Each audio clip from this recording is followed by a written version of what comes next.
My name is Pamela Tate, and I welcome you to the launch of the book, Proportionality and Facts in Constitutional Adjudication by Dr. Anne Carter.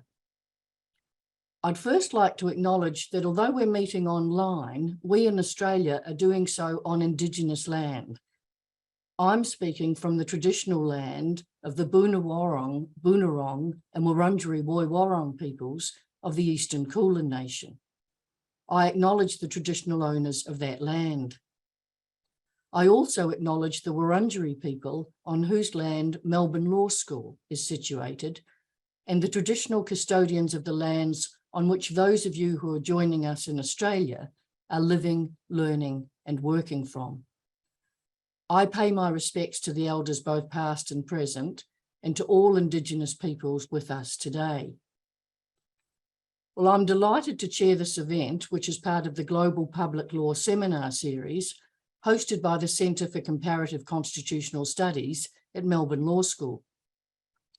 We are fortunate tonight to be addressed not only by the author, Dr. Anne Carter, but also by an eminent panel of specialists on proportionality.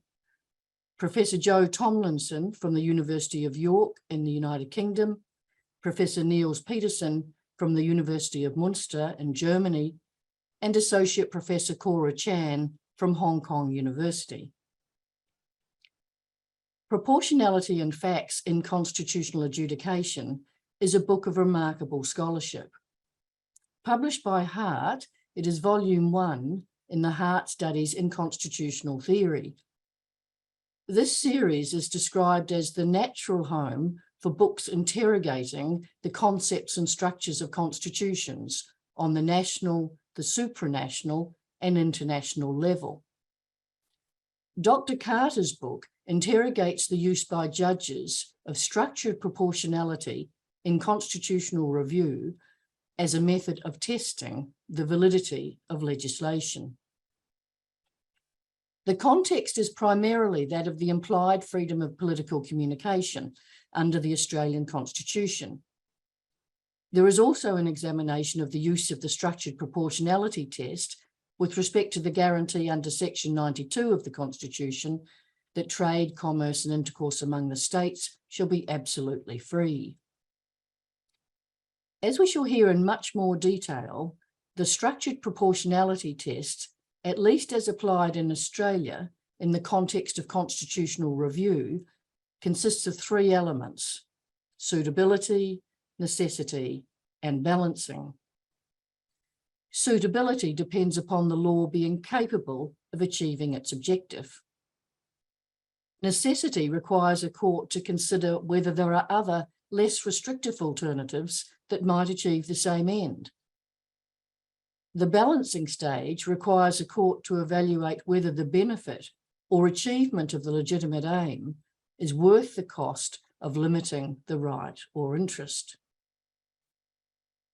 Dr. Carter's focus is on the empirical dimensions of proportionality. That is, what factual claims or assumptions do judges take into account in applying structured proportionality? Amongst the questions raised are these: what procedures are used for fact-finding? Are judges sensitive to the different ways in which facts may be relevant to the three different stages of the proportionality test? How much reliance can be placed upon the distinction between adjudicative facts, those that concern the immediate parties to the dispute, and legislative or constitutional facts, those that concern the content of a law or policy? Are courts alive to the questions of the burden and standard of proof of constitutional facts? What is the permissible scope of judicial notice? Is there or ought there be any deference to the legislature on questions of fact? The methods used in the High Court of Australia to establish a factual foundation for constitutional litigation include the special case procedure under the High Court rules, whereby the parties agree the facts. Is that method fit for purpose in applying the structured proportionality test? These questions are addressed in the book with the benefit of careful comparative research about the principles and practices in the courts in Germany, South Africa, and Canada. Well, let me give you an outline of the structure of this event tonight. I'll first invite Anne to give us a summary of the issues she explores in her book and the conclusions she reached. I'll then invite each of our three panelists, first Jo, then Niels, and then Cora, to provide a commentary to which Anne will respond. I'll then open up the event to questions from the audience. So please feel free to ask a question using the Q&A function on your screen. It'd be useful if you could indicate your name and institutional affiliation, and also whether the question is directed at Anne or one or other member of the panel. At the conclusion of the event, I'll have the pleasure of formally launching the book. Well, it now gives me great personal pleasure to introduce Dr. Anne Carter. Anne is a senior lecturer at Deakin Law School. I first met Anne when she came to work for me as a researcher when I was Solicitor General of Victoria. By then, she had already graduated with first-class honours in law and history from Adelaide University and been an associate to Justice Bleeby of the Supreme Court of South Australia and an associate to the Chief Justice of the Federal Court, the Honourable Michael Black. It was immediately apparent to me that Anne's legal research skills were of the highest quality. As continues to be demonstrated in her book, Anne engages in meticulous legal research and has the intellectual calibre to subject judicial reasoning to rigorous analysis. Anne went on to study at the University of Oxford for 2 years, and fortunately for Australia, returned here and practiced as a constitutional and administrative lawyer with Crown Law in South Australia before embarking on a PhD at the University of Melbourne. While studying for her doctorate, she undertook comparative research at the Max Planck Institute for Comparative Public Law and International Law in Germany.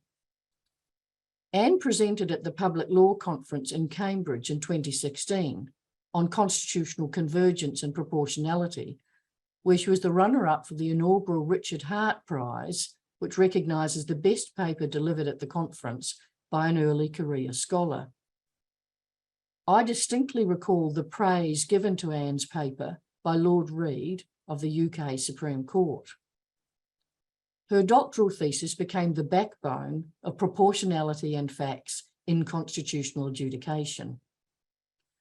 May I invite Dr. Anne Carter to address us on the key themes of proportionality and facts in constitutional adjudication.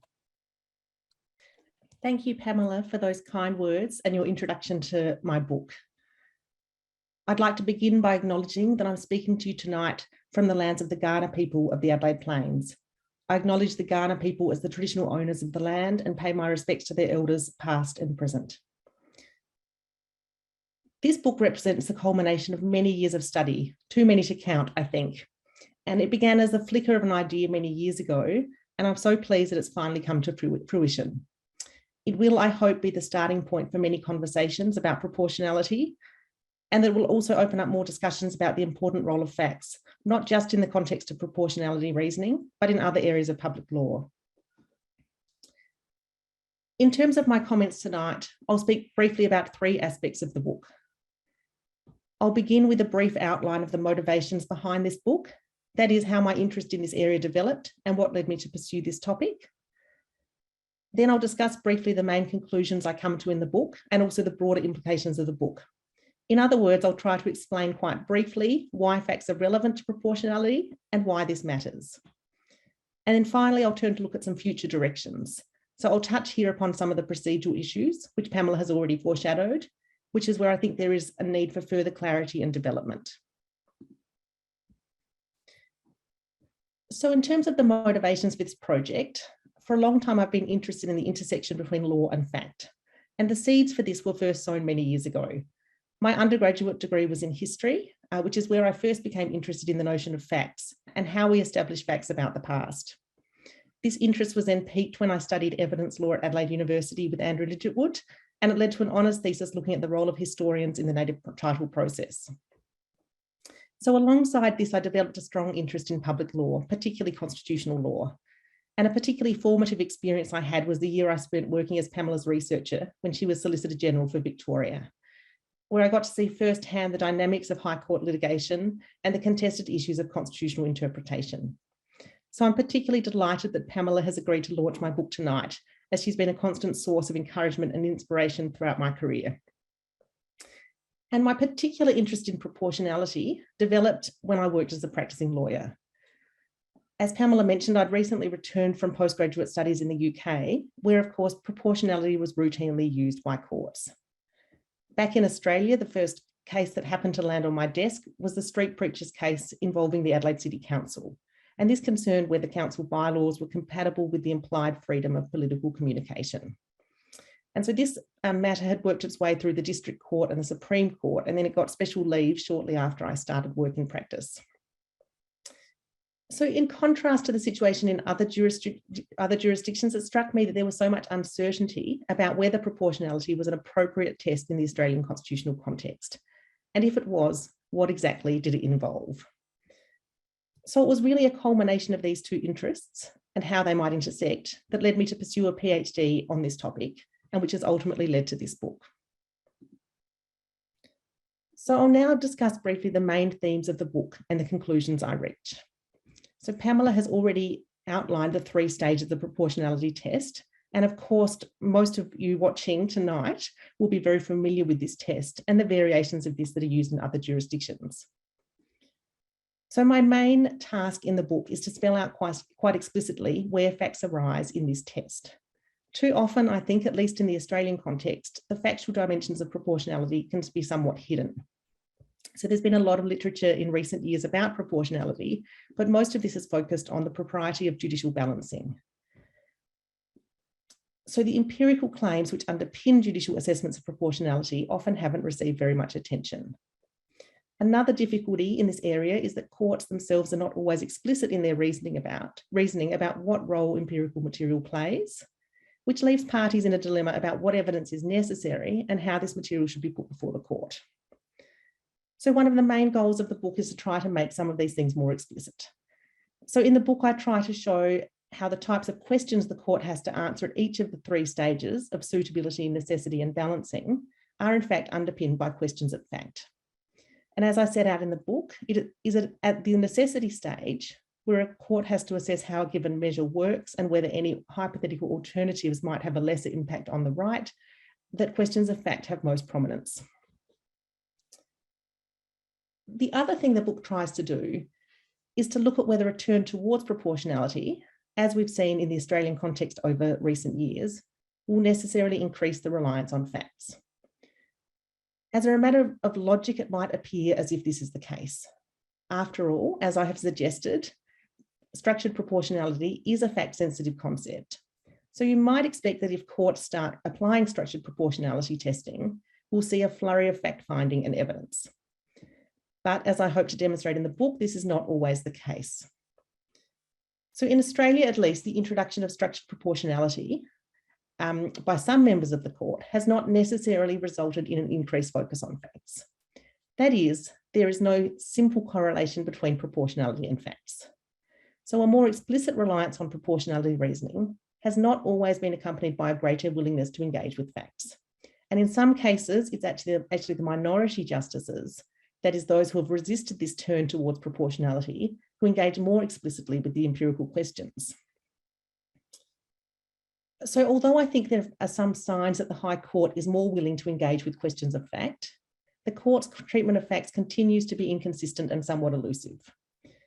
Judicial assessments of fact are likely to be influenced by a multitude of different factors, not just the framing of constitutional tests. And this points to a need for greater recognition and clarity by the High Court about what the factual dimensions of proportionality are and how they ought to be established. So this brings me to my 3rd point about the procedures by which facts are established. And here I think there is a need for more clarity from the court and scope for further discussions about how traditional adjudicative processes can accommodate the types of legislative facts that arise in proportionality reasoning. So I won't go into details here about the various procedural avenues by which the High Court in Australia finds facts, but I will note that often in constitutional matters, cases proceed by way of special case, which means the facts are agreed by the parties.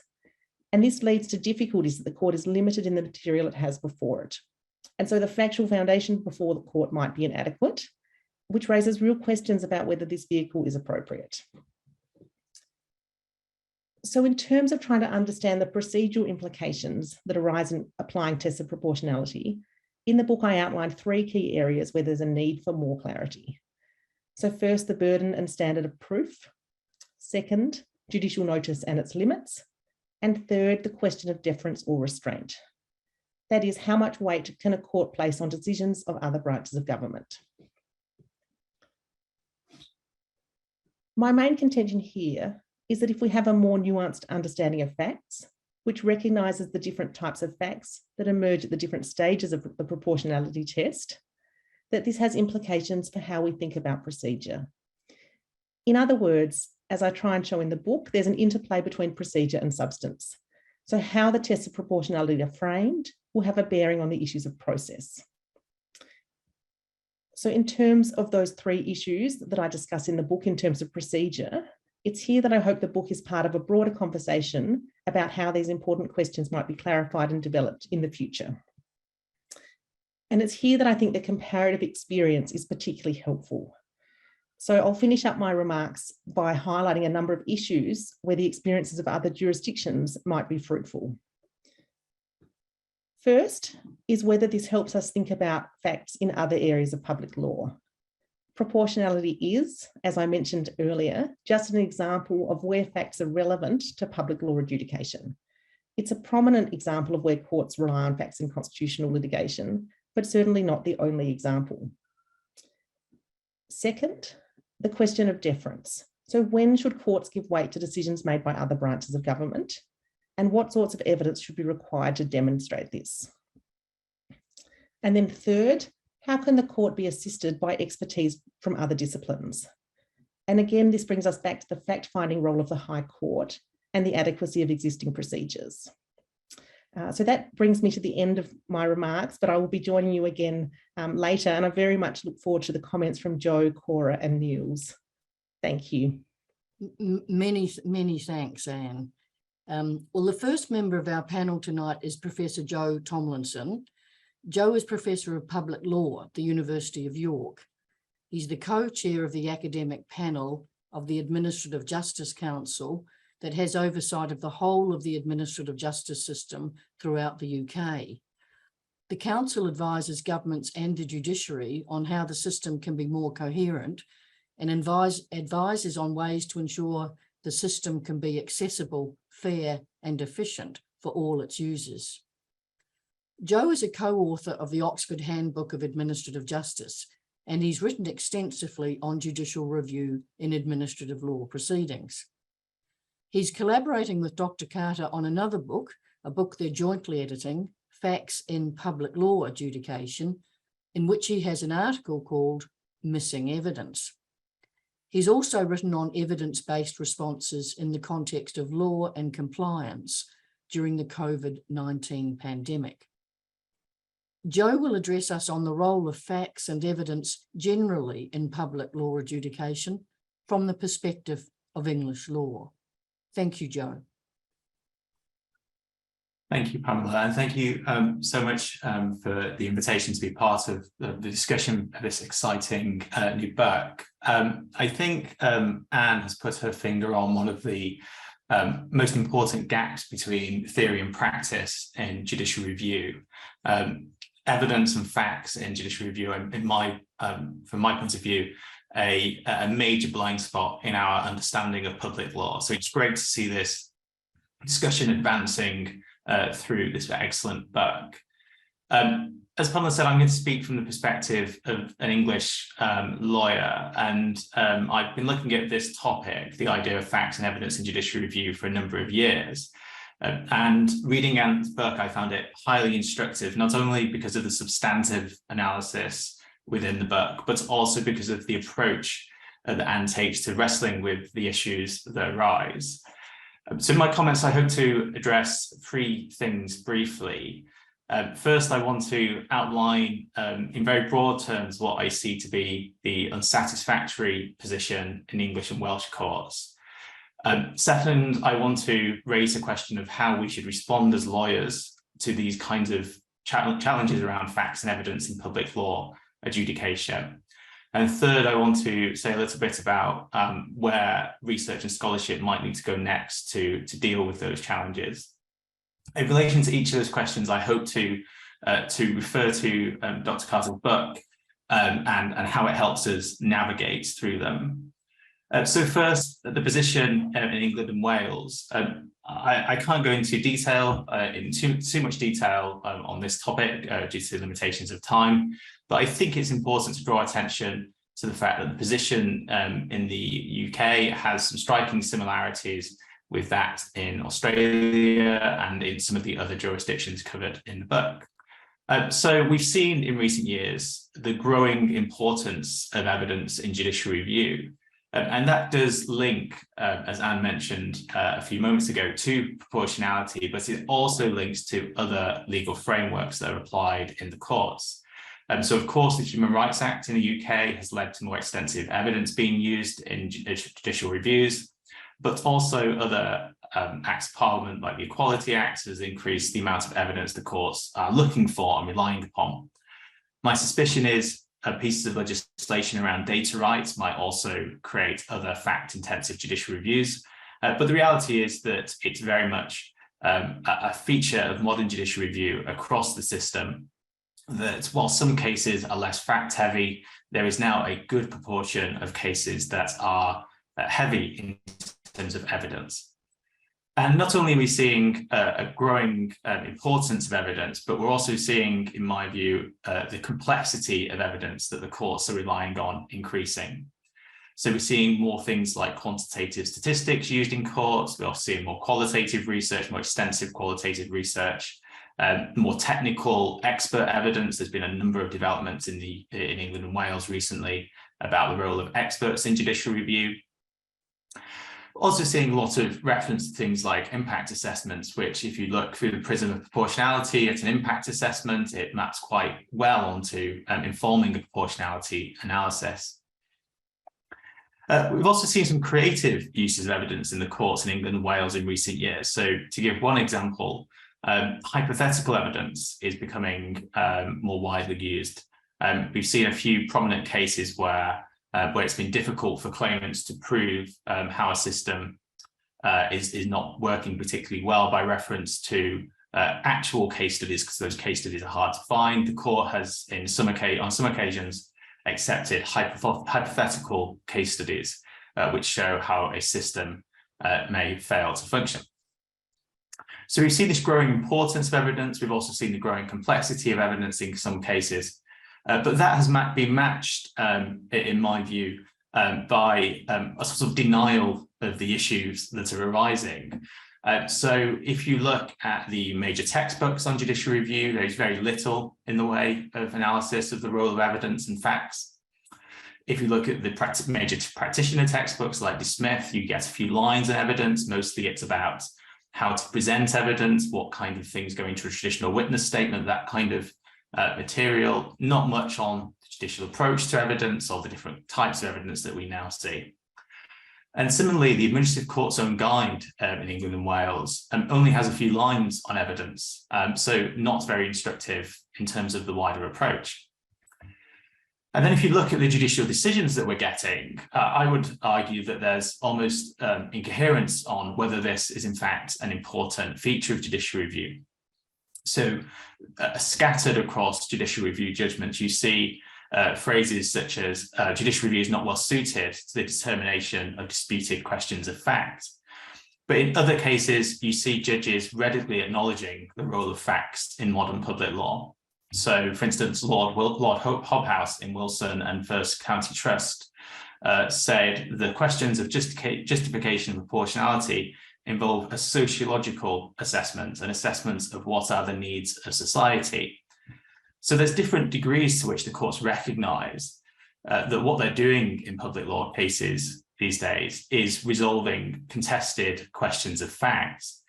And there are some even more extreme positions that have popped up in recent years. For instance, Mr. Justice Mostyn, in an administrative court case a few years ago, it was a case concerning a challenge to a welfare policy, and the claimants effectively contested that there wasn't sufficient evidence upon which the policy was based.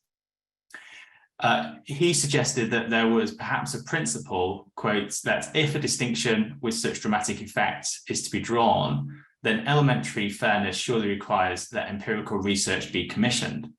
So there was a suggestion in that judgment from the court that the government's policy must rest on commissioned empirical research. So there's a real range of positions that we can see emerging in the case law.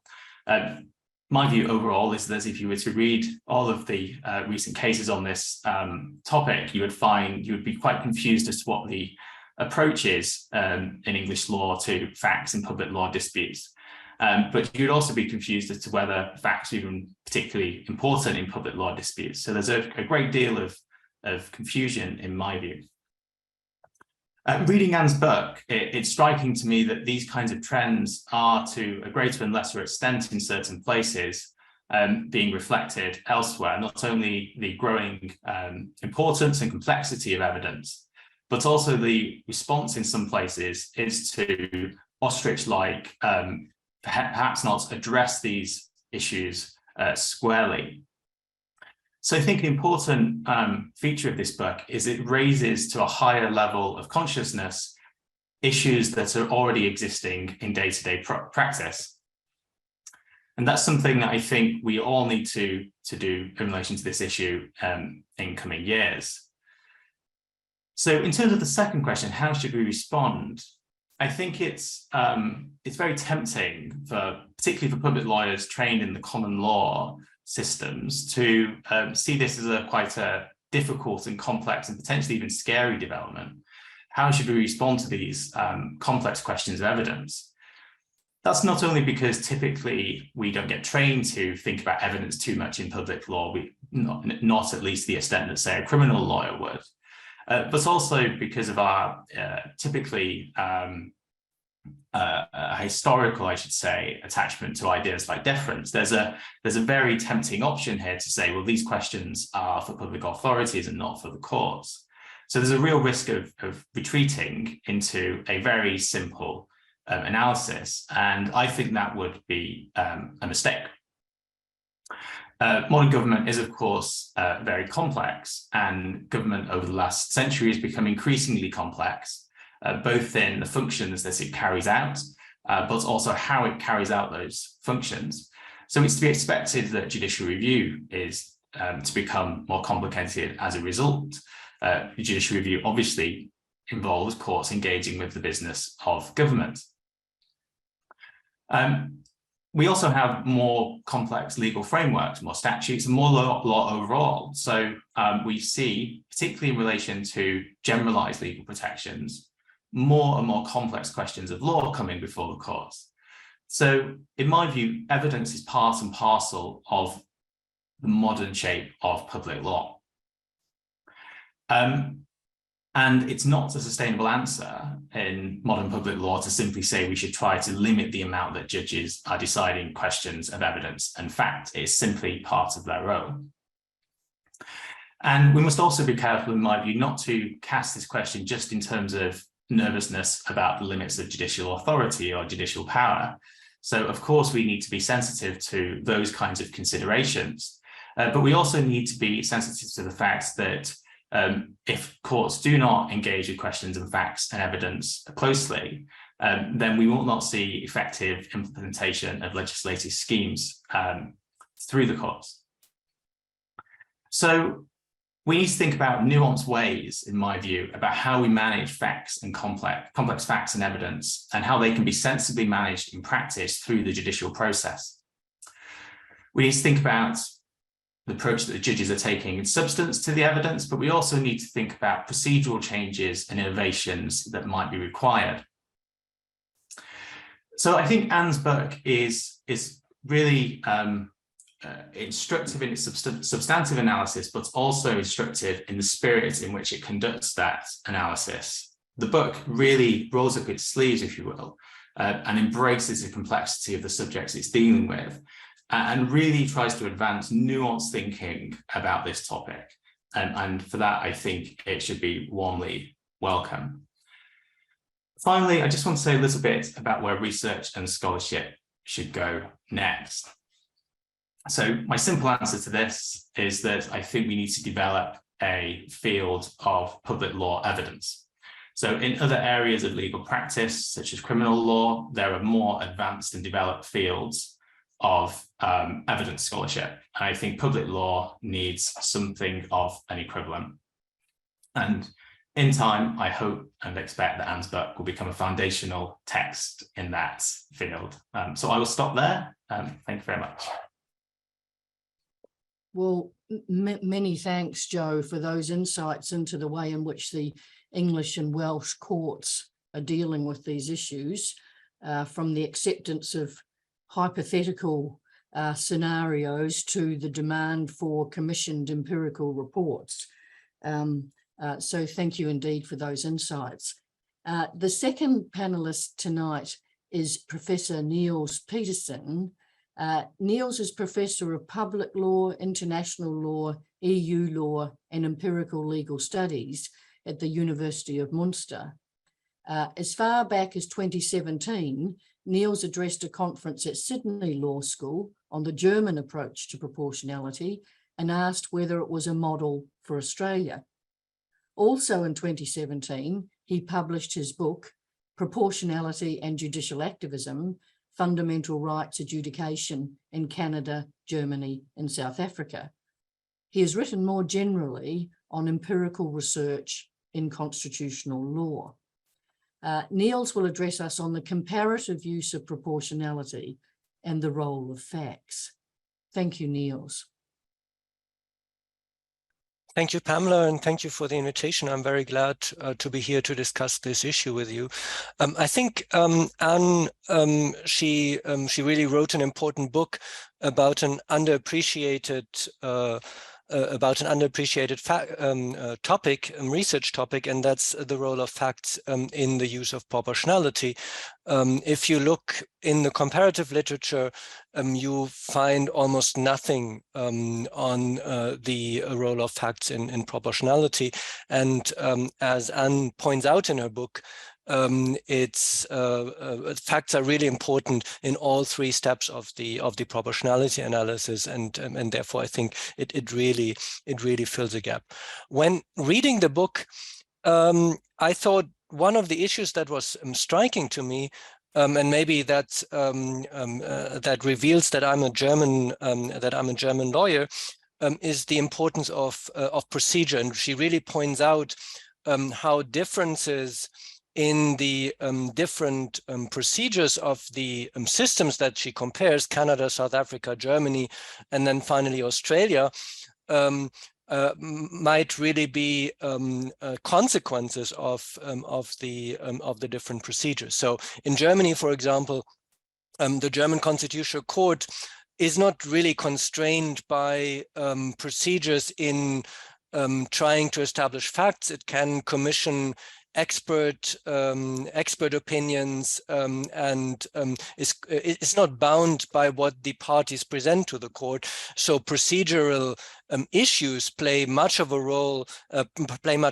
a role in the German context than, for example, in the Australian or the Canadian context, where you always have to think also to what extent the Supreme Court or the High Court is bound by the facts that were established in lower instances. That's not a problem that the German court, for example,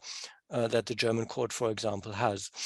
Now, courts, in my experience, even though they have to address these facts, and facts are important for the proportionality analysis, they still try to avoid having to establish facts directly.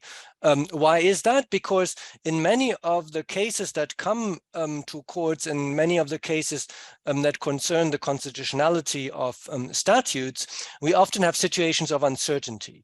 So even if we spend a lot of money, if we spend a lot of resources in trying to establish facts, we still have some remaining uncertainty. And the question is, how to deal with this uncertainty. And here Anne proposes several avenues. One would be to impose a burden of proof on the government, and the opposite way would be to give a margin of appreciation or deference to the government in establishing these facts. And as Anne points out in her book, imposing a burden of proof on the government doesn't seem to be the right tool, because if we have uncertainty, and if even the government is unable to clear this uncertainty, let's, for example, think of the COVID-19 pandemic, where we had a developing situation which governments had to address, even though the scientific evidence was unclear, especially in the first days of the pandemic. And here, imposing a burden of proof on the government would have asked something impossible of the government, and would have severely restrained the margin of democratic decision making. And for this reason, and that's what Anne also points out in her book, probably imposing a strict burden of proof is not the right tool to deal with these issues. So I believe that it really comes down in the end to what kind of deference we give to courts. And I think that's a question that Cora will address, but I still want to mention a few points from a European perspective. Because if you give deference to the government or to the legislature, the real question is, where do we put the limits? So what are the limits of governmental discretion, or the margin of appreciation of the legislature? And it's very difficult to determine these in the abstract. And in Europe, I would say there are three approaches that courts use in order to determine the limits of judicial deference. So the first one is a procedural approach. The procedural approach doesn't look at the substantive limits of deference, but it rather looks whether the legislature followed a proper procedure in establishing the evidence. So this is most striking in the case of the Court of Justice of the European Union, where the Court of Justice, for example, in EU legislation, you always have to have an evaluation, an independent evaluation of the legislation before a legislation is actually passed. And now the Court of Justice tells the legislature that it doesn't have to follow this independent evaluation of the legislation. So if this evaluation comes to a different outcome than the avenue that the EU legislature wants to pursue, the EU legislature is still free to do so. However, it has to come up with a good justification for deviating from this recommendation of this independent evaluation. And if it doesn't, then this is a sign that this is an indicator that the legislation didn't have a proper fact-finding procedure, and this would then impose a burden of proof on the legislature. A second avenue, and that's an avenue that seems to be followed mostly by the Supreme Court of Canada, even though the Supreme Court is not consistent here, is that we try to establish whether there's uncertainty. And if there's factual uncertainty, then the government or the legislature has a margin of appreciation of evaluating the different facts. Of course, the problem here is in establishing whether there's really uncertainty. I mean, we will always have uncertainty in complex factual issues. And does this mean that the government in these issues always has carte blanche? Let's think of the COVID-19 pandemic. So we had a high amount of uncertainty. We still have quite some uncertainty today. But does this mean that the government can do anything? Well, probably not. We probably still need we need some plausible evidence that the legislature has, or the government has, to rest its measures on, and then the question is, what's plausible? So when can we really say that the evidence was plausible for the measure that the government actually took? So there was one case in the German Federal Constitutional Court about 1 year ago about measures that were imposed in spring 2021, and one of these measures was a school closure, and the question was this school closure really necessary in order to bring down the number of COVID cases? And in particular, in the balancing test, well, probably it helped in bringing down the number of COVID cases, but given the evidence that children were less susceptible to severe cases of COVID and that they were not really the drivers of the COVID pandemic, was the government still right in imposing these school closures, given the high cost that these closures imposed on school children? The German court thought that there was still plausible enough evidence for the government to impose these measures, but here one might have seen this question differently. Then the final way of addressing the question of deference is making a good faith review. So did the legislature, did the government act actually in good faith, or maybe it had some other motivation to impose these measures? So Anne mentions in her book, when in the comparative section, she mentions the German pharmacy case, where the Bavarian legislation had a licensing requirement for the establishment of new pharmacies. And this licensing was dependent on the number of pharmacies per inhabitant that were already existing in the given area. Now, the Bavarian legislation justified this by arguing that this was necessary to prevent ruinous competition between pharmacies.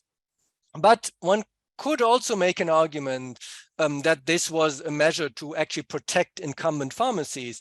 So a good result of a lobbying effort, or a result of a lobbying effort of the pharmacy lobby with the Bavarian legislature. And that's something that you see if you look at the materials discussing the pharmacy case.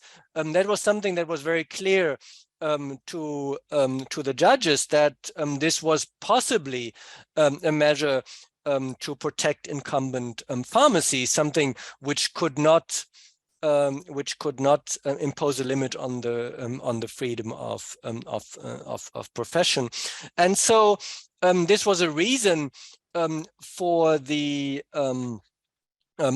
court to apply a very strict level of scrutiny. Now, what to make of these different approaches? Is there one approach that's preferable to the other approaches? Actually, when you look at the comparative practice, not all courts, but many courts apply actually a mixture of these three approaches, and it's not always clear. When they apply which approach. So it's rather a pragmatic procedure, or a pragmatic choice of which approach to apply. And this is my intuition. I can't make a reasoned argument for this, but my intuition is that's probably the best that courts can do, because all of these three approaches have certain downsides. And for this reason, it's probably not possible just to apply one of these approaches, but courts probably have to apply these three approaches. And what scholarship can actually do, I guess, is to determine factors when one of these three approaches might be more appropriate to apply. But I guess this would really go beyond what my role is here as a commentator to the book. So I will stop there. Thank you again, Anne, for this great book. I really enjoyed reading it, and thank you very much. Well, thank you very much, Niels, for those insights, and in particular for emphasising that it has to be accepted that legislatures will at times need to make laws to deal with anticipated problems. And when that occurs, they may not be able to satisfy a strict burden of proof. And also for your insights about the three different avenues with respect to the thorny issue of deference. Now we'll hear more about the question of deference and the question of burden of proof in the presentation of our third panellist. Our third panellist is Associate Professor Cora Chan. Cora is an Associate Professor in the Faculty of Law at the University of Hong Kong. She's written on the burden of proof under the UK Human Rights Act, and also on the development of a framework for measuring deference in rights reasoning. In 2012, she won the Society of Legal Scholars Best Prize for her paper, Proportionality and Invariable Baseline Intensity of Review. In this, she argued that the baseline consists of requiring the government to demonstrate to the courts, by means of cogent and sufficient evidence, that a rights-limiting measure satisfies the distinct stages of the proportionality test. Cora's comments will focus, as I've said, on the issue of deference and on the burden of proof in proportionality reasoning. Thank you, Cora. Thank you very much, Pamela, for the kind introduction. And thank you to Adrian and the Center for Comparative Constitutional Studies for inviting me to join this panel. I would like to join the other speakers in congratulating Anne for this wonderful contribution to public law scholarship. The book is the first monograph devoted to the analysis of the role of facts in proportionality analysis. And it is highly important because, as Anne has convincingly established and other speakers have also highlighted, questions of proportionality often hinge on questions of fact. Hence, understanding what the issues of fact are and their implications for substantive and procedural questions will contribute greatly to the proper resolution of constitutional disputes. The book is at once analytical, doctrinal, and policy-oriented, and the analysis is systematic, cogent, and thoughtful. By analyzing the role of facts, the book sheds light on theory without losing sight of the practicalities of adjudication. Scholars, practitioners, judges, and policymakers alike will find the book helpful. Also, the arguments are applicable not just to the jurisdictions on which the book draws, but to all jurisdictions that apply the proportionality test in constitutional adjudication. And this basically means across the globe, including the UK, Ireland, Israel, New Zealand, and in East Asia, Taiwan, South Korea, and Hong Kong. I happen to be working on a monograph on methods of deference and rights adjudication and have benefited enormously from Anne's work. So I've been very fortunate to be able to read Anne's book in doing my own work, in working on my monograph. I won't be able to do justice to Anne's rich and sophisticated analysis in this short presentation. I'll just begin by highlighting examples of points that I find illuminating. So one example is Anne observes that factual questions that arise at the legitimate aim and rational connection limbs of the proportionality test are more, and I quote, backward looking and referable to phenomena that exist in the real world, unquote. Whereas those that arise at the necessity test are more future oriented, involving conjectures and counterfactual analysis. I find this observation really helpful. The observation has implications for the kind of evidence needed to demonstrate factual claims, and thus for the ease with which they can be demonstrated. It also reveals why more deference might be warranted at the necessity limb than at the suitability and legitimate aim limbs. Namely, the analysis required at the necessity limb may not be distillable from the traditional fact-finding processes with which the courts are familiar.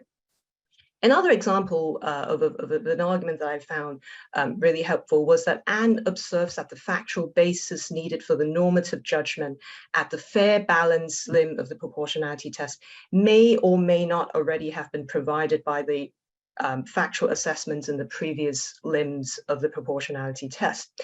It would have been provided if, in assessing whether there was a less intrusive measure, the court had already distilled the extent of harm to the right and the likely degree of benefit to the countervailing interest of the impugned measure. But the court may not have done that. If it was very clear to the court that there was no alternative measure that could achieve the purported aim, regardless of the degree of achievement, the court would not have needed to distill the degree of benefit and harm of the impugned measure before moving on to the fair balance limb, where the court would assess that degree for the first time. And I also found Anne's exposition of the fact-finding procedures in the various jurisdictions highly informative. As Joe said, there's very little literature out there on these procedures. And her arguments on procedural, on her final chapter on procedural implications is very enlightening. In the rest of this presentation, I will complement Anne's analysis in two ways. First, I will highlight the devices that courts can use to defer to questions of fact. So there's been a lot of discussion of deference in the previous presentations of this panel. The question of when and why deference should be accorded to questions of fact is clearly a very important question. I probably won't be able to address this very important issue. I'm just going to, so before I go on to talk about devices for deference, I'm just going to very quickly say that I agree with Anne that we shouldn't automatically assume that governmental authorities are better at making certain factual judgments. The other point that I also wish to highlight is that very often in rights adjudication, courts are faced with competing empirical evidence. So there might be competing expert witnesses, an expert witness from the government, and then a competing witness expert from the applicant. So there would be questions of deference, not just to governmental authorities' expert evidence, but to applicants' expert witnesses as well. And so ultimately, the question may boil down to which expert witnesses, which of their credentials are more reliable, and so on. So I won't be saying any more than that. So the first thing that I'm going to do in the rest of the presentation is to highlight devices that courts can use to defer on questions of fact. So in a way to supplement, to add to what Niels has already said. The second thing that I'm going to do is I will make several observations about the operation of the burden and standard of proof in various jurisdictions. So first of all, devices for deference. Courts have at their disposal a number of devices for exercising deference on questions of fact. These devices are not only available conceptually, but have been used by courts around the world in practice. Although they're not often discussed as such, the burden and standard of proof can actually be devices for deference. The court may defer via these devices by shifting the burden of proof to the applicant to show disproportionality or lower the government's standard of proof. Both devices are to be distinguished from the standard of review, which can also function as a device for deference. The standard of review determines the threshold of error in the public body's decision that is required for judicial intervention. If a court differs through this device, the court may review the government's argument that the measure passes the proportionality test using, for example, the manifest unreasonableness standard rather than the correctness standard. The final device that I wish to highlight is the giving of weight device, which Anne discusses a bit in her book. Assume that the public body bears the burden of demonstrating that a rights limitation is proportionate on a balance of probabilities. The giving of weight device represents how easy the court makes it for the public body to discharge that burden.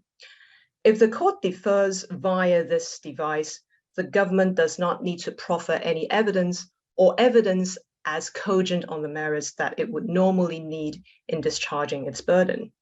The way the giving of weight device operates seems very similar to the way the taking of judicial notice operates.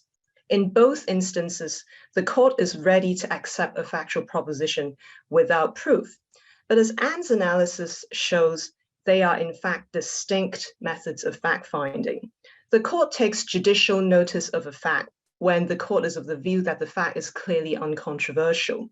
Taking judicial notice is not a method of deference and shouldn't be used as a method of deference. In contrast, when the court gives weight to a party's factual propositions on the ground that the party is more likely than the court to be correct on the factual question, the court is finding a fact by deferring to that party. And my observation from the case law of England, Hong Kong, Israel, Ireland, and New Zealand, and in Canada as well, is that the courts rarely formally take judicial notice of fact and rights adjudication, but have from time to time given weight, at times even conclusive weight, to the government's factual propositions. In other words, taking of judicial notice seems to be a much less prominent phenomenon than judicial deference. The aforementioned devices for deference, namely the burden and standard of proof, the standard of review, and giving of weight, can all serve as devices for deference on questions of fact. And I've analyzed elsewhere how the courts should choose amongst these devices. For example, all of the devices are in principle able to express the court's relative lack of expertise to determine a factual issue. However, some other considerations can only be expressed using the burden and standard of proof. For example, the relative difficulties of proof faced by the litigating parties. For example, if the court is of the view that the applicant is in a better position to prove that a less intrusive measure exists, then the government is to prove that there are no less intrusive measures, then the court may shift the burden of proof on that question to the applicant. This consideration regarding relative difficulties of proof cannot be accommodated by adjusting the standard of review, which exclusively concerns the relationship between the court and the public body defendant, and hence has nothing to do with the relative difficulties of proof faced by the public body defendant and the applicant. So I won't be able to go into further detail about how the devices should be chosen. But in other words, I think there's an internal logic to how the different devices should be used, and not all considerations of deference could be expressed interchangeably using the various devices. And finally, I would like to complement Anne's analysis with some observations on how the burden and standard of proof operate in the jurisdictions that I've studied. The courts in England, Canada, Hong Kong, Israel, and New Zealand have all stated that the burden of proving proportionality rests with the government. Ireland remains an exception in that the burden of proof at both the rights definition and limitation stages lies with the applicant. However, even in the jurisdictions in which the burden of proof is formally vested with the government, the courts have still granted the government leeway by shifting the burden on one or more limbs of the proportionality test. For example, in the case of British Telecoms, the English High Court found that a large degree of deference should be given to the legislature because of its superior legitimacy and expertise in regulating the subject matter at hand. As a result, the court shifted the burden on the necessity and fair balance limbs of the proportionality test to the claimants. A range of standards of proof have been observed in the case law. There is, of course, the civil standard of proof, which Anne has discussed in her book, but other standards of proof have also been observed. For example, there is the clear and convincing evidence standard, which is higher than the civil standard, but not as high as the criminal standard. This standard has been observed in the Canadian courts. A similar standard was also applied by the Israeli Supreme Court in the case of Resler and Knesset, which struck down a law deferring military service for yeshiva students. The court held that because of the importance of the right to equality, there had to be a real and significant probability that the means chosen by the legislature would attain its purpose, a standard that was not discharged on the facts. This case is an interesting case because it also illustrates the influence that the temporal dimension of a case can have on the standard of proof. A court may require a higher standard of proof from the original decision maker as the effects of a policy become more measurable over time. In an earlier challenge to the same law, the Israeli court held back from striking down the law despite finding a lack of any rational connection between the law and the purported aim based on the evidence available at the time. Instead, the court deferred because the law had only just been implemented, and the court could not rule out the possibility that the law could in time achieve the proclaimed effects. So building on Anne's analysis, we observed that the passing of time can be relevant to factual assessments in the proportionality test in at least two ways. First, as Anne explains, if it can be shown that the factual circumstances that had earlier on rendered a policy proportionate have changed, it might make sense for the court to allow a second attempt to challenge the policy. So we can imagine a situation like this. The government won against the first attempt to challenge the policy because at that time, the court found the policy to be proportionate and was sure that it was proportionate. But over time, the factual circumstances that underlay the finding of proportionality had ceased to exist. For example, the purported urgency of solving a problem no longer existed. So if the policy was challenged for a second time, the government might lose.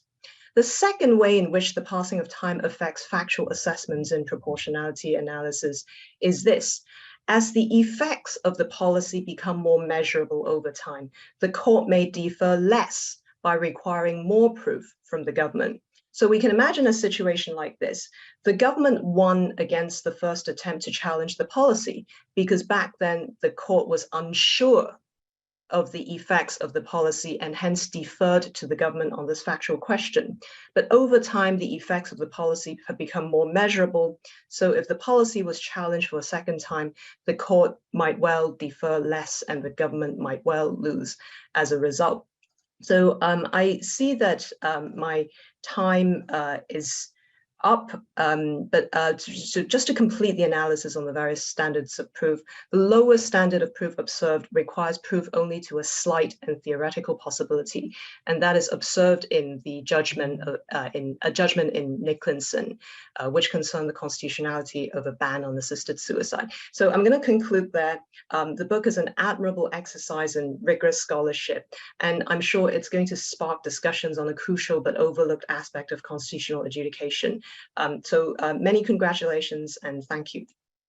Well, thank you very much, Cora, for those insights, particularly the way in which the devices courts can use to defer questions of fact, and identifying circumstances in which there can be a shifting burden of proof, the introduction of a distinct standard of proof being a real and distinct possibility, as opposed to the standards of proof that we're all otherwise familiar with, and also explaining the relevance of the passing of time in proportionality analysis, which of course is one of the things that that Anne deals with when she deals with the risk of the waxing and waning of constitutional validity.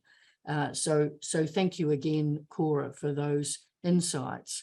Well, each of the panelists have raised a variety of fascinating issues, May I now invite Dr. Carter to respond to some of those issues. Thank you very much, Pamela, and thank you to Cora, Joe and Niels. It's quite an honour to be part of such a panel and to have all three of you comment on my work. I know I've really benefited from your work over many years, so it's really nice to be able to all get together tonight to discuss my book and I guess some of the further directions that this research might be taken in. I feel like I have many more questions that will keep me occupied for some time following this event. So I thought I'd just reply briefly and pick up on a few points made by each of the three panelists, really some observations and things that struck me as you were each speaking. So the first thing I think that struck me was, I guess, the similarity across all jurisdictions in terms of the role of facts and proportionality, that really there has not been enough attention given to the factual elements. But more than that is that the courts have often actively avoided engaging with the facts. And that's something that really struck me in all three presentations tonight, is that there was this sort of avoidance of questions of fact. And we might think a bit more about why that's the case. And I guess the other thing that struck me was the similarity in terms of procedure. And so the common issues faced by all jurisdictions trying to apply these tests of proportionality and trying to grapple with the empirical questions, there are also then the common procedural challenges of which devices can be used and really how can the existing devices accommodate this sort of fact finding, which is really at the heart of what I try to do in the book. So I thought I'd just make some brief remarks from each commentator. So I'll start with Joe. So thanks so much, Joe. That was really fascinating. And, you know, obviously, as Pamela mentioned, Joe and I are working on a book at the moment, an edited collection, which brings together other questions in public law. So one of the questions which Joe might respond to at the end, if he'd like, or other panelists might, is about the importance of context. So obviously in the book, I'm really focused on constitutional adjudication in Australia. But Joe's talk, I thought, was really illuminating for talking more broadly about public law and about the experience in England and Wales in terms of judicial review. And he hinted there at some of the differences in terms of judicial review, but also the Human Rights Act and the differences that that kind of context has made. And so another question to consider in the Australian context is how these issues might arise in the context of administrative review as opposed to constitutional review. So really, that's just a flag that I think context does matter when we're talking about fact finding, and some of the sort of peculiarities of the constitutional context in Australia won't be as apparent when we're looking at other contexts. The second point to draw out from Joe's remarks was really this inconsistency in the recognition of facts that he's observed in cases coming out of England and Wales. And this is very much in parallel to my experience looking at the cases in Australia, but also comparatively, is that the emphasis on facts does seem to change depending a lot on the individual judge hearing the matter. And so again, I think this reflects partly the interests of particular judges. Some judges are more interested in facts and questions of fact finding than other judges. And I think it also really reflects one of the motivations that I had in writing this book, which was to try and make some of these factual elements more explicit, because I think without doing that, we don't really even see what these factual questions are. And once you try and look for them, that's when these inconsistencies and differences become more apparent. And so then the final point I thought I'd mention based on Joe's remarks was this, the interplay, I guess, between the different branches of government. And so Joe mentioned, for example, you know, governments commissioning reports and data in order to support their decisions. So I think it's important here to bear in mind that when we talk about facts in public law, it's a two-way street. So it doesn't just influence what courts do and how courts determine these issues, but there's a flow-on effect for what parliaments do and how the legislators go about enacting laws and administrators as well. So I think it's just important to bear in mind the sort of interplay and the implications that a sort of a more fact-sensitive approach will have, not only on judges and the practice of adjudication, but also on how government policy is formed. And that's certainly something I'd like to pursue further down the track. So that's my comments in relation to Joe. In relation to Niels, thank you again, Niels. It's really nice to see you again after, I think we had a coffee many years ago when I was in Germany. So it's nice to see you now, even though we're on opposite sides of the world. So in terms of Niels's comments, one of the sort of helpful things I think Niels raised at the outset was that these issues of procedure that I talk about a lot in the book and that we've talked about a bit tonight are perhaps much more prominent or problematic in common law jurisdictions and perhaps less problematic in civil law jurisdictions. And I think this is really interesting, the way in which our traditional common law system that we have in Australia has been able to accommodate or not accommodate this sort of fact finding. And then I think it also forces us to question the ways in which the common law procedures can be adapted to different sorts of facts. Because as we know, the common law is not a static thing, it's always in the process of evolution. And so the civil law, it provides some insights into ways that this can happen. And so I think that's a very important insight that we can get from looking at civil law jurisdictions. And even though the procedures are very different, I think there is a benefit to looking outside our own jurisdiction to see how some of these common problems are addressed. So the next main comment that I'd like to talk about from Niels's remarks really is this issue of deference that Niels spoke about so well, and in particular how he elucidated those three different types of deference, so the procedural approach, the establishment of factual uncertainty, and the good faith review. And I think one of the things that I think needs to happen, particularly in Australia, is there needs to be a more direct discussion of this question of deference. And I suppose unless the courts and us as scholars are very explicit and alive to the questions of fact, we can't get to those questions of deference. So I think one of the difficulties in this whole area is that often the factual questions are somewhat hidden. And I think if those questions are hidden, then the questions of deference are also hidden. So I think it's really important to talk openly about this. And again, I think that's one thing I was trying to do in the book. And I think I agree with Niels' intuition that it's not a one size fits all. So one of these approaches won't always work. But unless the courts are explicit about what they're doing, it's really hard to see why they're doing something and what the factors are that might lead to them taking one approach or the other. And so I guess I really agree that there's a lot more work to be done in this space in terms of working out how deference, or whatever we want to call it, the giving of weight, it can be developed, particularly in the Australian context, but also in the comparative jurisdictions, in a way to, I guess, increase consistency of judicial decision making, because that's one thing we're trying to achieve here, I think, is to increase consistency and certainty, because in the past, I think there have been lots of inconsistencies and uncertainties, particularly for litigants in this space. And I'll just now briefly turn to Cora's comments. Thank you again, Cora. So I know we don't only have a few minutes left, and I want to allow some time for questions. So there are a couple of things that I want to pull out from Cora's comments, which I thought were particularly interesting. So one was this a comment that Cora made that often it will come down to conflicting evidence. So a conflict between evidence led by the government party, for example, and a conflict between the applicant's evidence. And I guess here, my first reaction is that courts and judges do this sort of thing all the time. They're accustomed to resolving conflicts in evidence. And I suppose that brings me to the question of why there's more reluctance to do this in the public law context, because I think this is something judges do. They resolve conflicts between experts.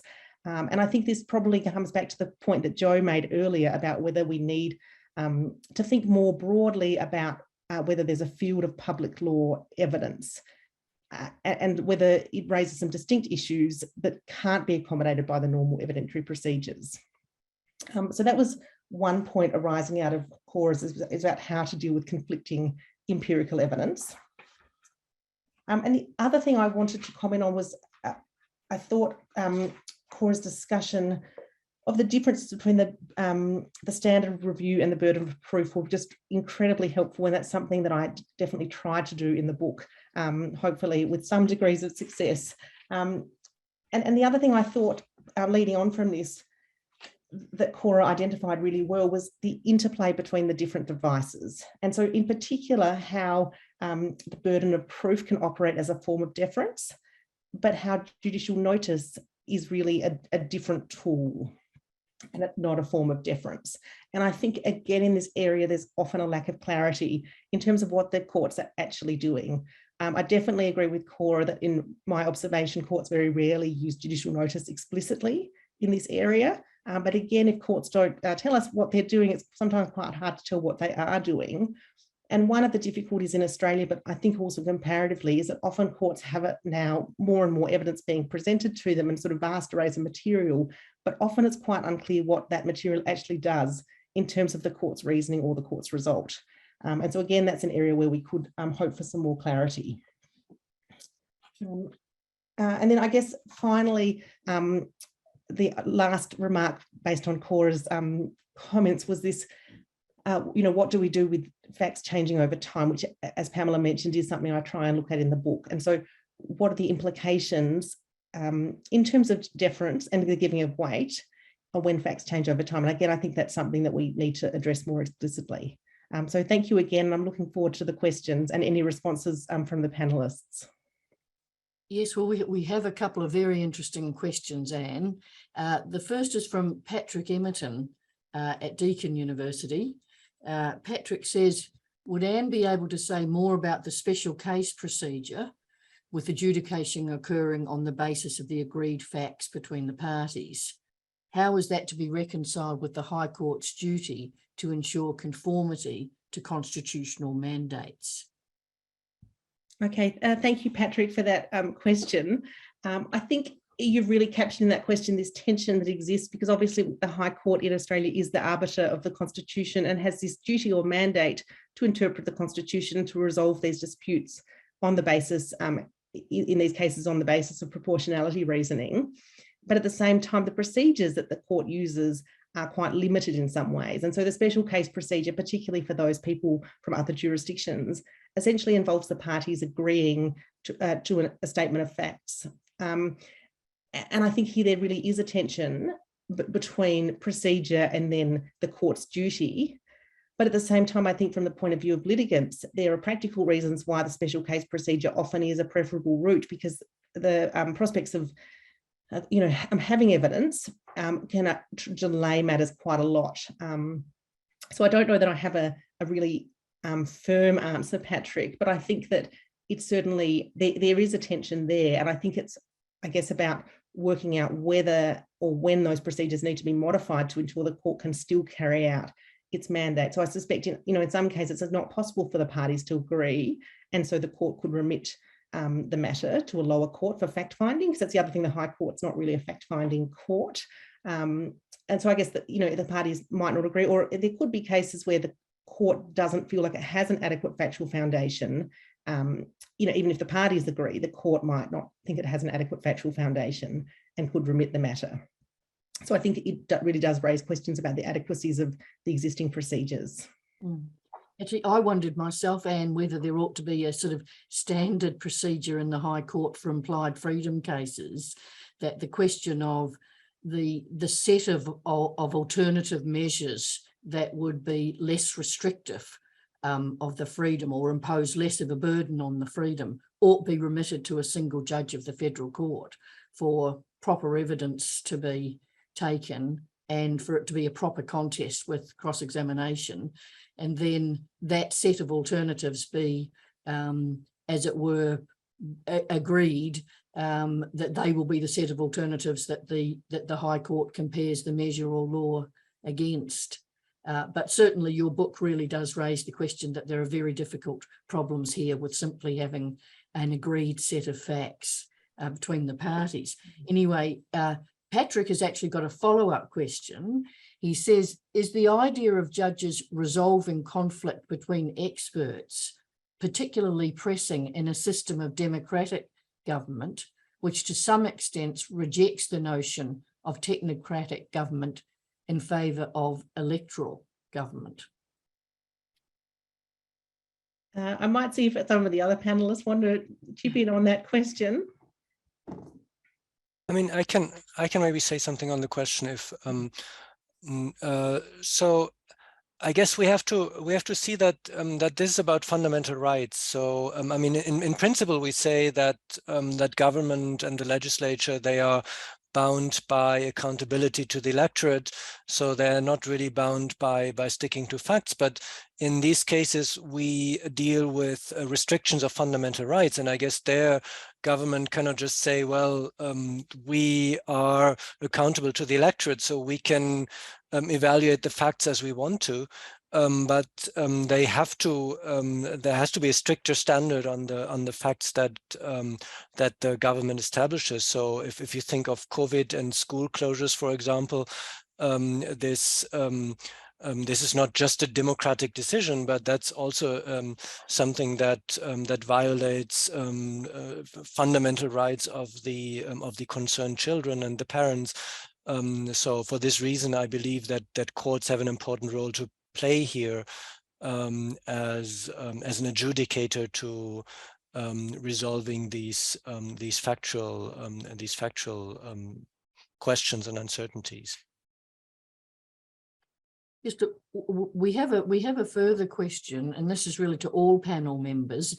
And in essence, it goes to whether or not the inquisitorial procedures would be of greater benefit than our adversarial processes. But the question is this: do you think that a merits type review inquisitorial approach, as opposed to an administrative adversarial one, would be better placed to deal with constitutional adjudication and the role that facts and evidence play in that exercise? Would this overcome the procedural challenges faced, at least in the common law world? It seems from Professor Peterson's observations that the German courts are not so hamstrung by procedure, given the inquisitorial approach that they undertake. And this is a question from Rhys Collins, whom I believe is Dr. Carter's research assistant. So perhaps, Niels, you might like to respond to that first off. Well, as a German, I quite like this approach, and you're right that that procedural issues are not.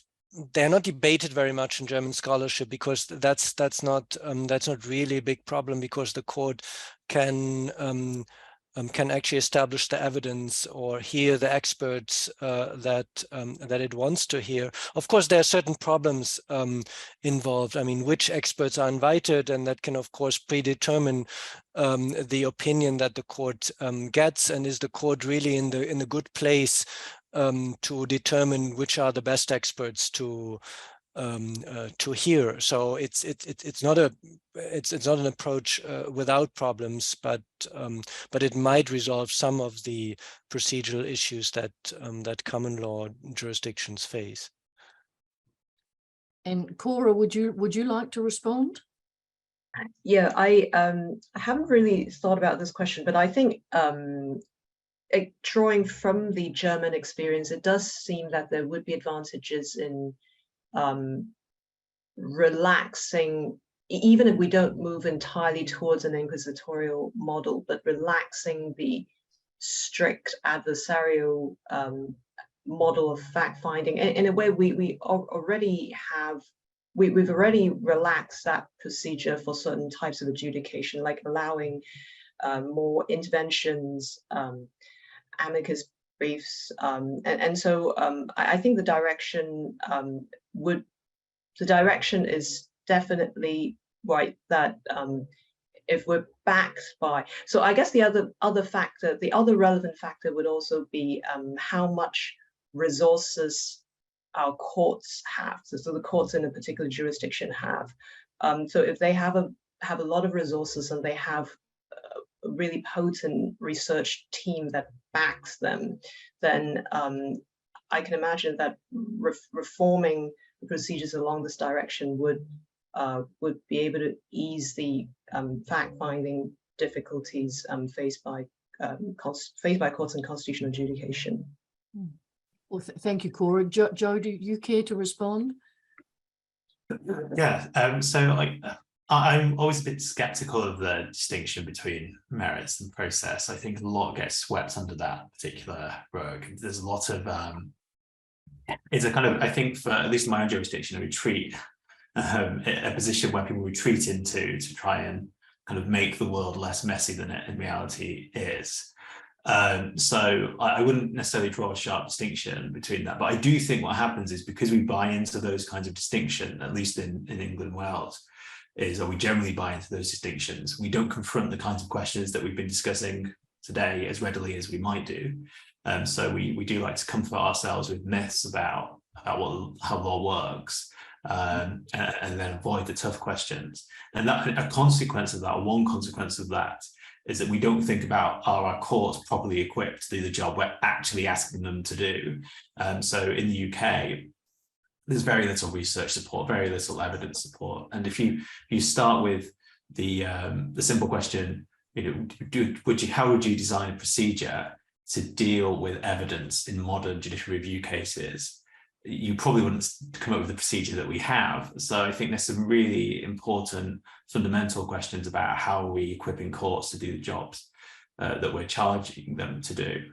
I just want to make a brief comment, if I may, on the question that Patrick asked, is that something that I think is really important in this context is that what the courts do and what public law does in some way, often tangentially, indirectly, reflects the mode of government, the styles of government that are prevailing at any particular time. I think one of the features of modern government, particularly in liberal democracies, is an increasing proclaimed commitment to evidence-based policymaking. Mm-hmm. So if you, pretty much every government policy that's published, you'll see the minister say, well, we've looked at the evidence and this policy is rooted in evidence. Sometimes that's true, sometimes that's less true in my experience. There's a range of kind of qualities of evidence bases underpinning government policies and decisions. And that idea of evidence-based policymaking is, I think, a really important paradigm of government in our particular time. And it's not surprising to me that that question is now transforming into a question of public law in some ways through these kinds of discussions. But it strikes me that that's still a very contested idea of government. So it will also become a contested idea of public law as time passes. Yes, well, thank you, Joe. Well, it's now my very pleasant duty to formally launch Dr. Carter's book. I hereby declare that Proportionality and Facts in Constitutional Adjudication is launched. There is no doubt in my mind that it will provide a singular source of analysis on structured proportionality that will be returned to again and again by judges, practitioners, and academics alike. May its influence be broad. Would you mind thanking our three eminent panelists, Professor Joe Tomlinson, Professor Niels Peterson, and Associate Professor Cora Chan for their contribution tonight. And most particularly, we all thank Dr. Anne Carter for producing a work of fine scholarship. That concludes the event, and I thank you all for your attendance.